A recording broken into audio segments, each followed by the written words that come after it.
The massive alien ships appeared at the edge of Earth's solar system on a Tuesday morning. There were hundreds of them, each one the size of a city block. They moved in perfect formation, their dark metal hulls reflecting the distant sunlight. Like black mirrors, Captain Jake Morrison was drinking his morning coffee when the alarm started screaming throughout the UES Defender. He had been commanding Earth's flagship for 3 years, but nothing had prepared him for this moment. His hands shook slightly as he set down his mug and rushed to the bridge. Porty called out as he took his seat in the captain's chair. "Lieutenant." Danny Torres turned from his station, his young face pale with fear. "Sir, we have contact with unknown vessels. They're massive. Our computers count at least 400 ships, possibly more." Morrison stared at the main screen. The alien fleet looked like a swarm of deadly insects against the backdrop of space. Each ship was clearly built for war, with weapon ports visible along their hulls and energy shields shimmering around them. Any communication from them? "Yes, sir. It's coming through now," Torres replied, his fingers dancing over the controls. The main screen flickered and changed. A creature appeared that looked nothing like any human had ever imagined. It stood nearly 8 feet tall, with smooth, gray skin and forearms. Its eyes were large and completely black, and when it spoke, its voice was cold and mechanical. "Primitive species of the third planet," the alien said in perfect English. "I am Admiral Kextar of the Zephyrian Empire. Your world has been selected for conquest and absorption into our domain. You have one of your time periods called hours to surrender all military assets and prepare for occupation. Resistance will result in the complete destruction of your species." Morrison felt his blood run cold, but he kept his expression calm. Around the bridge, his crew looked to him for guidance. He could see the fear in their eyes, but also something else: determination. "Open a channel," Morrison ordered. Torres nodded. "Channel open, sir." Morrison stood up and faced the screen. "Admiral Kextar, this is Captain Jake Morrison of the United Earth Ship Defender. I have a message for you and your empire." The alien tilted its head slightly, as if curious about what this small human might say. Morrison's voice was steady and clear. "Come and take it." The transmission ended. For a moment, the bridge was silent, except for the hum of the ship's systems. Then Torres spoke up. "Sir, incoming message from Earth Command. They're ordering all ships to defensive positions around Earth and the Moon." Morrison nodded. "Signal the fleet. All ships prepare for battle. We're going to show these aliens what humans are made of." The next few hours were a blur of activity. Earth's defense fleet was small compared to the alien armada, but every ship was ready to fight.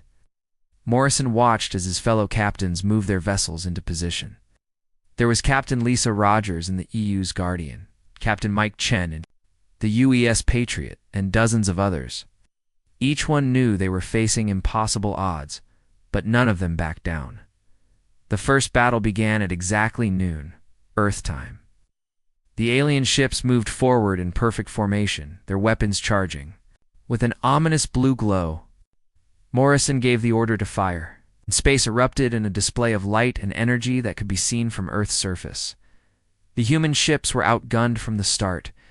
The alien weapons were more powerful, their shields stronger, their ships faster. But the humans had something the aliens didn't expect. They refused to give up. When the UES Patriot took a direct hit and began to fall apart, Captain Chen didn't retreat.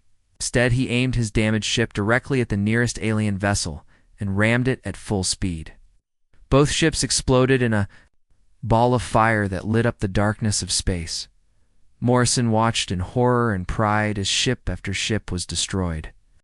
The U's Guardian lasted 20 minutes before Captain Rogers made the same choice as Chen. The UES Liberty, the UES Freedom, the UES Hope. One by one, they fell. But each one took at least one alien ship with them. Admiral Kextar watched the battle from his command. Ship with growing confusion. In his long career of conquest, he had never seen anything like this. Most species surrendered when they lost 30% of their forces. Humans kept fighting when they had lost 90%. Admiral, his second-in-command, spoke up. "We should study these creatures more carefully. Their behavior is most unusual." Kextar nodded slowly. Indeed, call off the attack. We'll regroup and observe. I want to understand what drives these humans to fight so desperately. The alien fleet pulled back, but they didn't leave the solar system. Instead, they took position near the asteroid belt and began to watch. They had come expecting an easy conquest, but they had found something they had never encountered before. Humans who would rather die than surrender. Morrison stood on the bridge of the Defender, now one of only a handful of human ships still operational. His crew was exhausted, many of them wounded, but their spirits were not broken. They had bought Earth time, and they had shown the aliens that humanity would not go quietly into the night. "Sir," Torres said quietly, "what do we do now?" Morrison looked out at the alien fleet, still visible in the distance. "We wait, we watch, and we prepare for whatever comes next." They wanted to conquer us, but they learned something today. Humans don't give up, ever. The first day of the war was over, but Morrison knew this was just the beginning. The aliens had expected easy prey, but they had found something far more dangerous. They had found humans who would fight for their freedom, no matter the cost. 3 days after the first battle, Admiral Kekstar made a decision that surprised his entire fleet. Instead of launching another attack on Earth, he ordered his ships to build a research station in the asteroid belt. The massive structure took shape quickly, its gleaming walls filled with computers and scanning equipment designed to study the strange humans. Dr. Velinara arrived on the station 2 weeks later.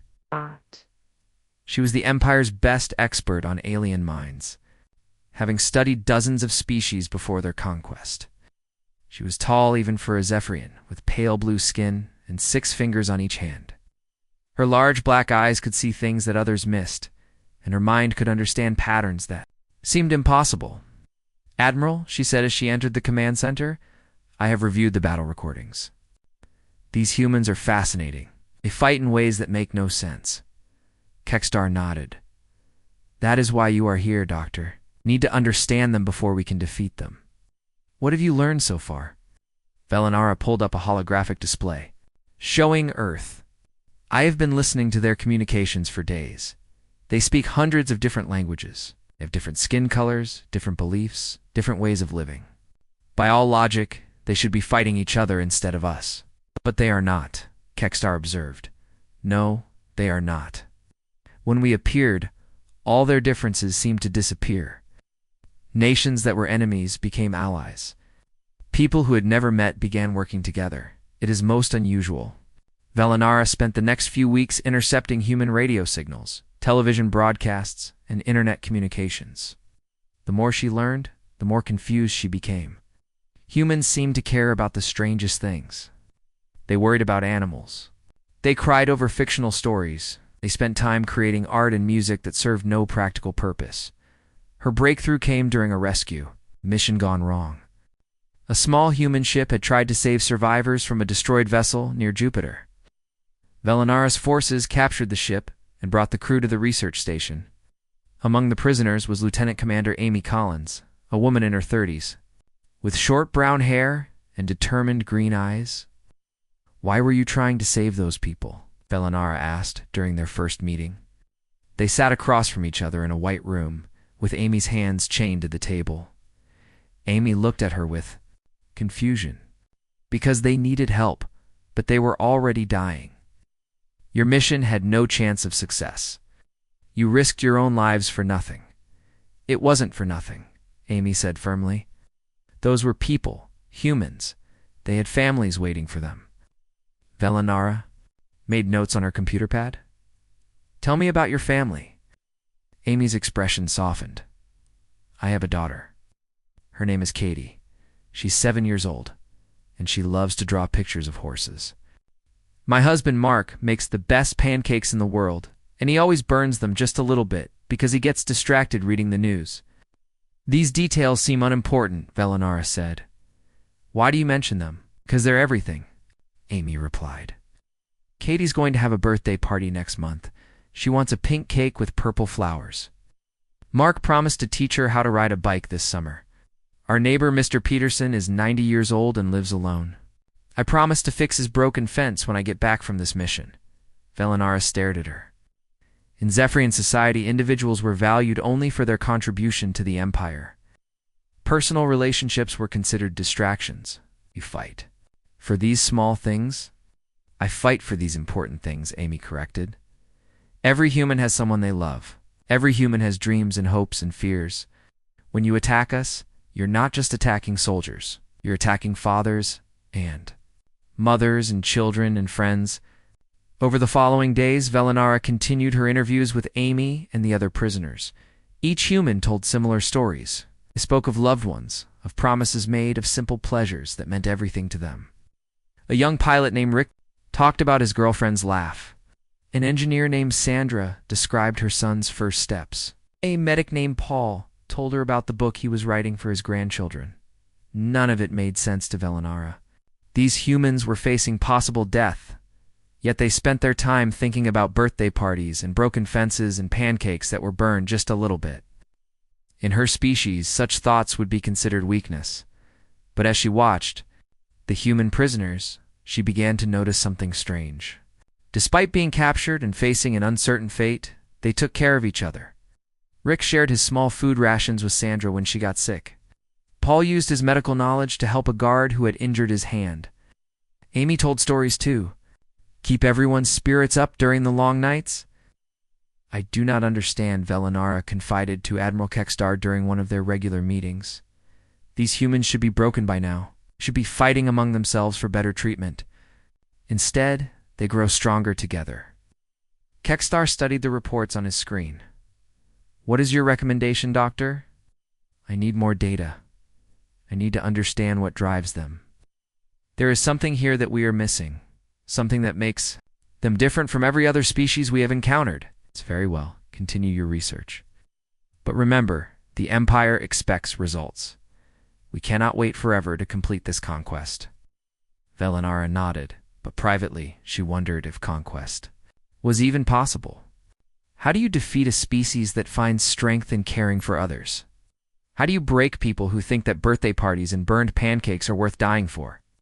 As she returned to her research, Velinara felt something she had never experienced. Before, for the first time in her life, she began to question whether the Empire's way was the only way. Perhaps there was something to learn from these strange, illogical, impossible humans. Dr. Velinara had been studying humans for 6 weeks when she made the discovery that would change everything. She was working late in her laboratory, trying to understand why humans acted so strangely. When her computer finished downloading data from Earth's internet networks, "Compute, show me human entertainment files," she commanded. The screen filled with thousands of folders. Movies, television shows, books, music, videos, games, and art from every corner of human civilization. Velinara had never seen anything like it. In Zephyrian society, entertainment was controlled by the government and served only to promote loyalty to the Empire. She started with what humans called movies. The first one was about a man who traveled through time to save his family. Velinara watched in fascination as the human character made choice after choice that put himself in danger to protect people he loved. The story made no logical sense. Somehow it made her feel things she had never felt before. The next movie was about humans fighting in an ancient war. But instead of focusing on strategy or victory, the story was about friendship between soldiers. Men who would die for each other, not because they were ordered to, but because they cared. One scene showed a wounded soldier refusing to leave his friend behind, even though it meant certain death for both of them. Why would anyone create such stories? Velinara wondered aloud. She moved on to music. The first song was slow and sad, sung by a woman about losing someone she loved. The words spoke of empty rooms and memories that hurt but were too precious to forget. Velinara found herself listening to it 3 times in a row, trying to understand the emotions it stirred in her chest. Then came the books. Stories of love that lasted lifetimes, of ordinary people doing extraordinary things, of sacrifice and hope and dreams that seemed impossible but somehow came true. Each story was different, but they all shared the same theme: humans believing that some things were worth more than life itself. But it was in the video section that Velinara found what she was looking for: personal recordings made by ordinary humans, fathers teaching their children to ride bicycles, mothers singing lullabies, families celebrating birthdays and holidays, couples dancing at weddings, friends laughing together. One video caught her attention. It was titled For Katie Bedtime Story number 247. She clicked on it. The screen showed a man in military uniform sitting in what looked like a damaged building. Explosions could be heard in the distance, and occasionally the image shook from nearby blasts. But the man's voice was calm and gentle. "Hi, sweetheart," he said to the camera. "It's Daddy. I know it's way past your bedtime, but I promised I would never miss reading you a story, remember?" Velinara checked the file information. The man was Sergeant Ben Hayes, age 34, a human soldier. The video had been recorded 3 months ago during a battle on Earth's moon. "I know you're probably wondering why I look different," Ben continued, touching a bandage on his forehead. "Daddy got a little hurt at work, but don't worry, I'm okay. You ready for tonight's story?" The explosions outside grew louder, but Ben never looked away from the camera. His focus was entirely on the child who would watch this video later. Once upon a time, he began, there was a little princess who lived in a castle made of clouds. The castle was way up high in the sky, where she could see the whole world below. But the princess was lonely because she lived all by herself. As Ben told the story, Velinara realized what she was watching. This soldier knew he was probably going to die.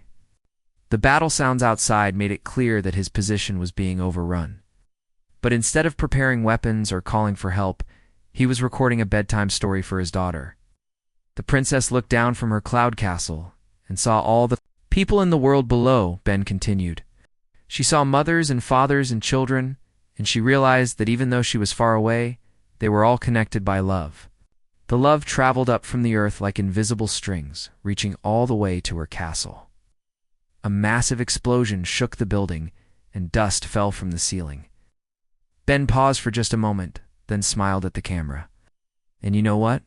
Katie, those invisible strings of love are real. Every night when you go to sleep, my love travels to you no matter where I am, even if I'm very far away. Even if you can't see me, the love is always there." Ben's voice began to shake slightly, but he kept going. The princess realized that she was never really alone, because everyone who loved her was connected to her heart. And that's how you and Daddy are connected to. No matter what happens, no matter where we are, we're always together in here. He pointed to his chest. "And so close your eyes, sweetheart, and feel Daddy's love reaching you. Dream about cloud castles and invisible strings, and remember that you are the most important thing in Daddy's whole world." The video ended with Ben blowing a kiss to the camera. Velinara sat in stunned silence. She checked the battle records and found that Sergeant Hayes' position had been overrun 20 minutes after the video was recorded. Against all odds, he had survived. But he couldn't have known that when he made the recording. For the first time in her life, Velinara felt tears on her face. She didn't even know her species could cry. She watched the video again and again. Each time, she understood more about what made humans so different. They didn't fight just to win. They fought to protect moments like this. They fought to preserve love, hope, and the right to tell bedtime stories to their children. Velinara realized that she had found the answer to her research question. But it wasn't an answer that would help the Empire conquer Earth. It was an answer that would change everything. Dr. Velinara could not sleep for 3 days after watching Ben Hayes' video. She kept thinking about the soldier's gentle voice, the explosions in the background, and the love in his eyes as he spoke to his daughter. Something had changed inside her, something she could not explain or understand. On the 4th day, she made a decision that would shock the entire Zephyrian fleet. She called a meeting with her research team. "I need to show you something," she told the 5 scientists who worked under her. They gathered around her computer screen in the main laboratory. Dr. Caxman, her second-in-command, looked concerned. "You appear unwell. Perhaps you should rest," he suggested. "No," Velinara said firmly. "I need you all to see this. It will help you understand what we are really fighting." She played Ben Hayes' video from the beginning. Her team watched in silence as the human soldier told his bedtime story while battle raged around him. When it ended, none of them spoke for a long moment. Dr. Zalthia, the youngest member of the team, was the first to break the silence. He knew he was going to die. "Yes," Velinara confirmed. But look at what he chose to do with what might have been his final moments. He did not curse his enemies. He did not speak of revenge or hatred. He told his child a story about love. Dr. Caxman shifted uncomfortably. It is... unusual behavior. But how does this help our mission? Velinara looked at each of her colleagues. That is what I need you to help me understand. Watch it again. Really watch it, and tell me what you see. They watched the video 5 more times. With each viewing, Velinara could see the change in their faces. The same confusion and wonder that she had felt began to appear in their eyes. I do not understand what is happening to me, Dr. Zalthia whispered. Watching this human makes me feel... strange. Like something is broken inside my chest. That is not broken, Velinara said gently. I think that might be what humans call... emotion. Word of the video began to spread through the research station. Scientists shared it with engineers. Engineers showed it to security guards. Within a week, almost everyone on the station had seen Ben Hayes reading a bedtime story to his daughter. The effect was immediate and troubling for the military command. Work efficiency dropped as staff members spent time discussing the video. Some Zephyrians began asking questions about the war that had never been asked before. Commander Zixtel, the head of station security, received reports of unusual behavior among his troops. Guards were being gentler with human prisoners. Some had even been caught sharing their food rations with the captives. When he investigated, he discovered that his own soldiers had been watching the human video. This is unacceptable, he told Velinara when he stormed into her laboratory. Your research is affecting the discipline of my troops. I demand that you stop showing this material immediately. Velinara looked up from her work. Commander, when did you last watch the video? I have not watched it, and I will not watch it. I've heard enough descriptions to know it is dangerous propaganda. It is not propaganda, Velinara said calmly. It is simply a father talking to his child. If that threatens our mission, perhaps we should ask ourselves why. Despite his protests, Commander Zixtel found himself watching the video that night in his private quarters. He was a veteran of 12 conquest campaigns, a warrior who had never shown mercy to any enemy. But as he watched Ben Hayes tell the story of the Cloud Princess, something inside him began to crack. By the end of the video, Zixtel was staring at his weapon harness hanging on the wall. For the first time in his adult life, he wondered what he was really fighting for. The Empire spoke of order and efficiency and conquest. But this human spoke of love and connection and hope. The next morning, Zixtel did something that shocked his troops. He removed his weapons and walked unarmed through the prison section of the station. He stopped at Amy Collins' cell and looked at her through the transparent barrier. The soldier in the video, he said quietly. Ben Hayes. Is he your friend? Amy looked surprised, but nodded. I know Ben. He's a good man. Is he... is he alive? According to our records, yes, survived the battle. Zixtel paused. He spoke of his daughter Katie. She is 7 years old. Katie is the light of his life, Amy said. She draws pictures of horses and wants to be a veterinarian when she grows up. Why do you ask? Zixtel did not answer immediately. He stood there for several minutes, just looking at this human woman who spoke so easily about the dreams of a child she barely knew. I have been a soldier for 30 years, he finally said. I have conquered worlds and defeated armies. I've never seen anything like that video. How do we fight beings who create such beauty in their darkest moments? Amy moved closer to the barrier. Maybe you don't have to fight us at all. Word of Commander Zixtel's visit to the prisoners spread through the fleet faster than any official communication. If a hardened warrior like Zixtel could be affected by the human video, what did that mean for the rest of them? Admiral Kekstar received reports from across his fleet. Ship commanders reported discipline problems. Soldiers were refusing bombing runs. Some crew members had even begun learning human languages and studying human culture on their own time. The breaking point came when Captain Vextera of the warship Darkness Falling contacted the Admiral directly.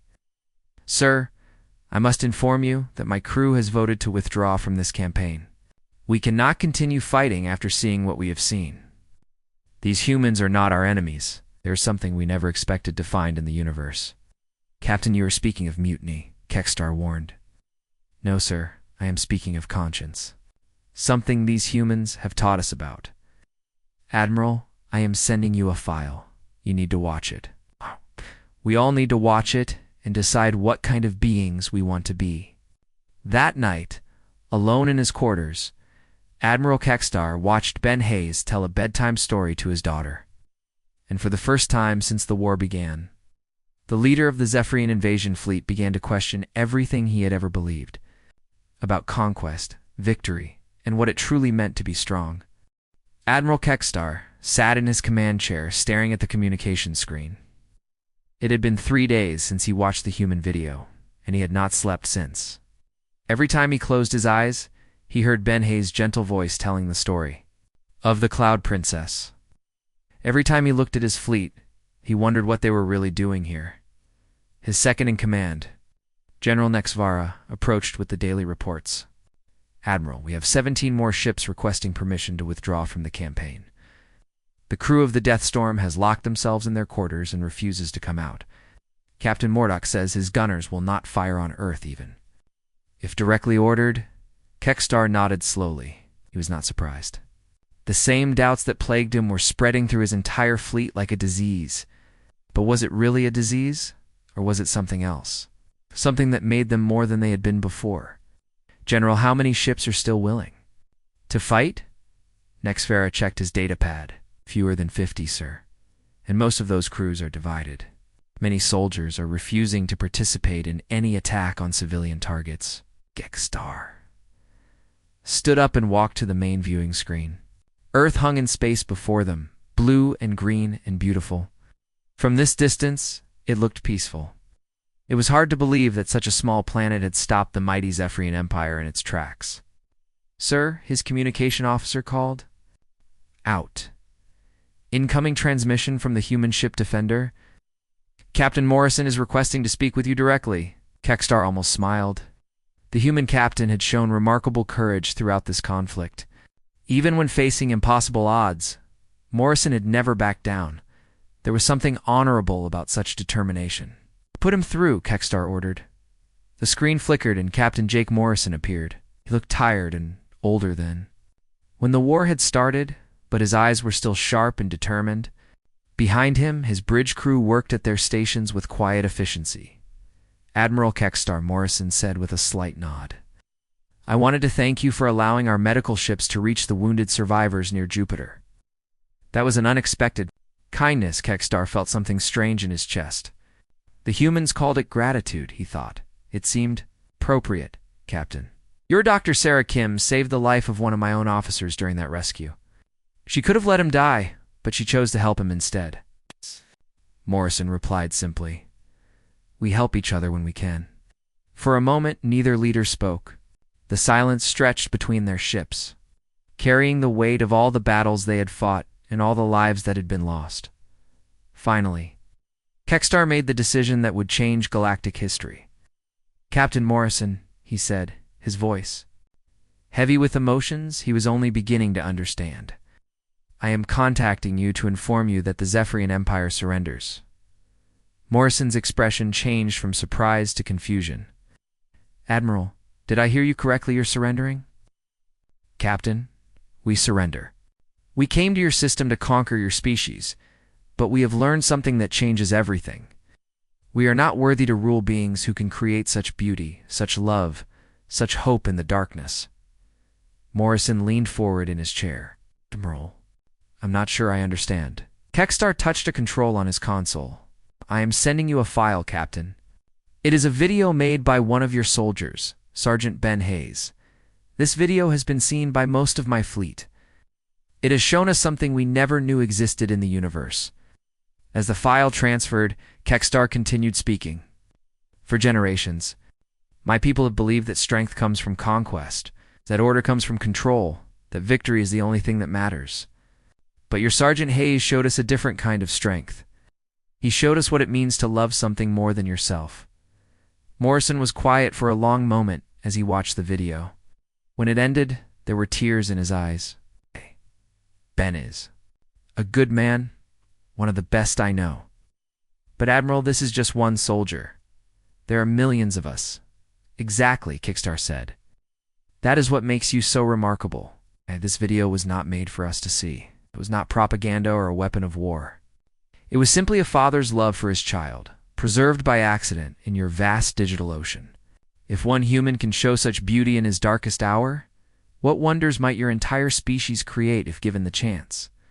The communication channel remained open as both fleets waited to hear what would come next, across the Zephyrian Armada. Soldiers watched their screens and waited for their admiral's decision. Captain Morrison Kickstar continued, "My fleet will withdraw from your system within the day. We will also withdraw from all 17 star systems we have conquered.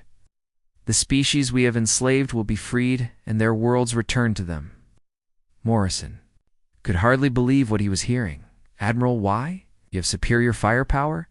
You could still win this war, could we? Kickstar asked. How do you defeat an enemy that finds strength in gentleness? How do you conquer a species that creates art in the face of death? Your Sergeant Hayes did not defeat us with weapons, Captain. He defeated us with something far more powerful. Over the following hours, the Zephyrian fleet began its withdrawal from the solar system. But this was not a retreat in defeat. It was a transformation. Ships that had come as conquerors left as students, eager to learn more about the strange and wonderful beings they had encountered. Dr. Velinara established the first interspecies cultural exchange program, with Earth as its headquarters. Former soldiers became teachers and diplomats. The rigid military hierarchy that had conquered star systems became a network of explorers, seeking to understand and preserve the unique cultures they encountered. Ben Hayes, who had survived his battle against all odds, found himself famous across the galaxy. But he remained humble about his role in ending the war.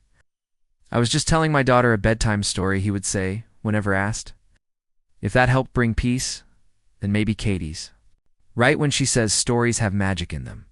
Years later, when young Zephyrians asked their teachers why the Great War had ended, they would be shown the video of Sergeant Hayes reading to his daughter. They would learn that sometimes the greatest victories come not from defeating your enemies, but from helping them discover their own capacity for love.